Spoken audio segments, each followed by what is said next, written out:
What's good? What's good, everybody? Welcome back to another episode of The Urban Platform Speaks. Make sure to like and subscribe as you come into the channel. Check out the content. And with that being said, man, I want to speak on a recent episode of the Pat McAfee show where Pat McAfee and his guest Shams kind of said, they kind of tried to drag Michael Jordan a little bit, right? And for the most part, they wind up in my opinion, they wind up getting drugged themselves because the fan base just wasn't going for it. The fan base, that Michael Jordan fan base was really, calling them out for some of the stuff that they said, and some of the things that even Pat McAfee, some of the things that Pat McAfee said turns out not to be a little bit not accurate. I'll say it. Some of what Pat McAfee said wasn't accurate. So what I'm gonna do is I'm going to play what Pat McAfee said about Michael Jordan, him and Shams, the conversation, and then I'm going to come back and give my input on what was said about Michael Jordan during this interview. Ladies and gentlemen, Sean Shania. Yay, Sean, we feel so stupid. We last night while we're sitting there watching Michael Jordan at his house, it looked beautiful, by the way. I assume he's got a lot of those different rooms, and we saw his house in Illinois that was for sale, still for sale, everything like that. Beautiful place. He's earned it all. Congratulations to him. He's built a lot of different businesses for other people. I think Chicago Bulls, the NBA would say this, the Jordan brand would obviously say this, Space Jam potentially. I mean, you start naming things. This guy is obviously an earner. I think for everybody that he's ever. So, all right, so that right there, with what Pat McAfee said, he's built a lot of businesses for other people. I think that right there, in my opinion, is a shot at Michael Jordan. Like it's like almost like, I mean, what else was Mike supposed to do? Mike, I mean, he is definitely, like he said, like it's a bad thing. I mean, to be a earner is not a bad thing. I think that the deal that Michael Jordan has anyway is the best, especially the big deal that he had with Nike, right? That's you don't get any better than what the way Mike has his business deal with Nike set up. Like, so the way Mike deal is set up with Nike, he has his own brand under the umbrella of Nike. But nobody else will have that deal the same way that Mike has it. Like that's a one-off. And the reason why Mike has that is because of, the work that he put in, who he is, and what Mike brought to the game. So, that he's kind of really trying to insult Michael Jordan, but that's, that is it's sort of like a backhanded compliment also. And I think that when you think about Pat McAfee, he's making money for ESPN. He did set up his show. He set up his show, and then he came on to ESPN. But I don't really see the difference. Pat McAfee is a good earner also for ESPN. So you could say the same thing about him. Really work for Gatorade, everything. So I appreciate how nice of a setup it is for him. And why did I, in my brain, when I heard this, think that Michael Jordan was going to be doing anything other than sitting in his house having a podcast? And on that note, how does the NBA, Adam Silver, and people you talk to around the league feel about all these OGs getting an opportunity to cover the game with the new rights deals? All right, so let me speak on Michael Jordan doing that interview at his house. I mean, I didn't have a problem with it, and I think it's done pretty much the same way as it was done with, like, when he did that. He was commentating or narrating The Last Dance, right? Well, he was talking about The Last Dance. It was the same thing. He was basically at his house, and just talking. I don't think he needs to be, and I think it's a good idea for Mike not to be in studio, because if Mike is in studio and he's talking about a game, a specific game, then it will be misconstrued as he is hating, right? And so Mike, during that interview, first thing Mike Tirico asked Michael Jordan is like, what, why do you feel the need to do this? And Mike said he felt the need to do that do these interviews because he wants to pay it forward and give back to the game. So I think in doing it in his house in that environment, it comes off as like that's legit.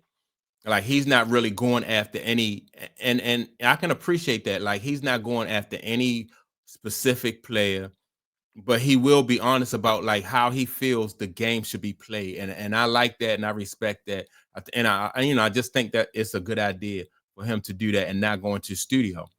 You go into a studio, just imagine him sitting in a studio and they're watching a game, they're critiquing the game, and then he'll say something, and then they'll apply that to make it seem like, oh, well, he's talking specifically about this player or that player when he don't have to do that.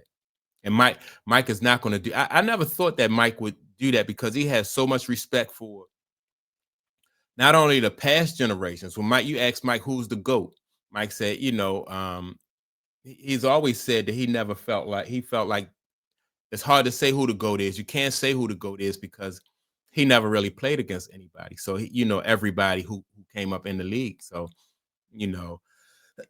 he said he would have loved the opportunity to play against Jerry West, Oscar Robertson, and all those guys. So this right here, in my opinion, just the way Mike do things, it just makes him look even more like he is really dedicated to the sport of basketball, and it proves that he's an ambassador still, as he has always been when it comes to basketball, and that's cool. Well, I think your heart would have been broken if you had reached out to me yesterday. I would have told you Michael Jordan is not going to be hashtag Sean's do. Yeah. Hashtag Sean's do. Tuned in as excitedly. So I'm happy you didn't, and I'd rather you get your dream shattered, but you still get to experience the Michael Jordan, mentality, the aura that is MJ. But I mean, I enjoyed watching that. I think it was like a 3-minute interview. I believe half of it was talking about when he went to I think it was the Ryder Cup owner's home, and he got challenged to shoot a free throw. He said it was like years ago or something. Okay. I know Brandon Miller was drafted by the Hornets in 2022 in high in the lottery. I think it was the number 2 pick in Charlotte. He told a story at the time that he was shooting free throws with Michael Jordan, and he was trash talking Michael Jordan. So that was 3 years ago. So we do know that. We do know, I don't know how long ago this was, but at least 3 years ago, Brandon Miller and Michael Jordan, I think Brandon Miller, the story goes, he saw Michael Jordan airball a free throw. So shout out Brandon Miller. No, I don't want to hear that. Listen, that is not what I want to hear. That's a lie. Shut up, you don't need to say everything that comes into that brain, okay? You can go ahead and filter something. I'm just refreshing memory. So I don't know how long ago this was. Was this after the Brandon Miller encore? Was it several years after? We gotta do some. Now, how could it be several years? Several years is like this. No, right, it was like a month ago. Yeah, but he says in the interview, like, I haven't picked up a basketball in years. The last time I picked it up was insert story. No, yeah, I think what year was that? We got to figure out the years. He said he hadn't picked up a basketball in years whenever he was asked to shoot the free throw. That's why he felt the pressure. So Pat, me as a listener, I'm hearing that, and I'm like, what's years? Is years 5 years, 6 years? I know for sure he picked up a ball in 2022. So that's probably there you go. He airballed free throw and said, "I'm never doing that again. Yeah. I'm gonna go golf." And then he did it, and then he made it. So the ending, let's just for our fantasy purposes, we'll just no. You know what? I want to stop it right there because I want to say this, right? So, Mike, in my opinion, Mike Jordan throughout his career has always handled the media the right way, because, and I think like these younger players should really take a page out of his book, the way he handles the media. It's so hard to criticize Mike, and it's so hard to find like something on Mike that's really newsworthy. Like, when you have to make a story out of Michael Jordan, made a rumor of Michael Jordan missing a free throw like 3 years ago, right? And I think and that is because of the way Mike, he's number one, he don't really give a lot of interviews, and then number two, when he's not giving interviews, he stays out of he do his best to stay out of the limelight. And so the less you give the media, the more they have to do things like this, like, like come up with, they have to come up, not really just come up with stories, but they have to dig so hard to get a story. And that's, and I think that's by design. People always talk about how Bill Belichick, when he came up to do his press conferences, like he didn't give you much. He'll give you one word answers, and then he wouldn't elaborate on anything. And so the lesson is, like, the less that you give them, you never want to give them more information that they can use against you, because everything you say can be twisted. Everything you say can be like turned against you.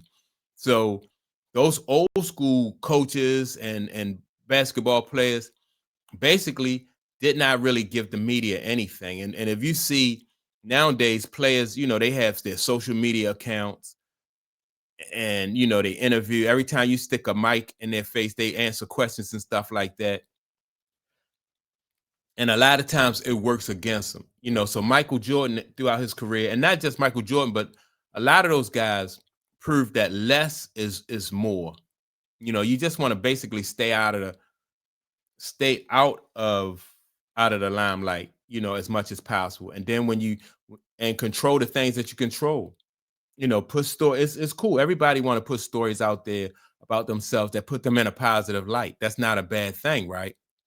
But somebody like Michael Jordan, he realized that it was best that he stay, out of out of the limelight. That's why you have Pat McAfee reaching, and that's why you have Shams, reaching, because Mike really don't give you too much to talk about. And he's always talking about the history of the game, the players of the game, in a positive light. And so, like, how can you criticize that? You really got to dig. So Mike always set it up to this point where, as though you have to, you got to stretch it. You got to dig in order to come up with something negative about Mike. And like I said, players really need to take a page out of Michael Jordan's book. So that's my take on the situation.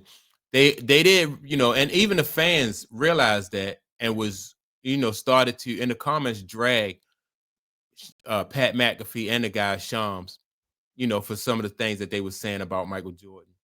And when you handle yourself the way Michael Jordan has handled himself throughout his career, that's what happened. People will come to your defense. And Mike didn't even have to he didn't have to utter a word in his own defense. The fans took care of that for him, and so that's good look right there. And that's my take on this. Make sure to like and subscribe. Don't forget to leave a comment, and I'll check you all out in the next video. Peace.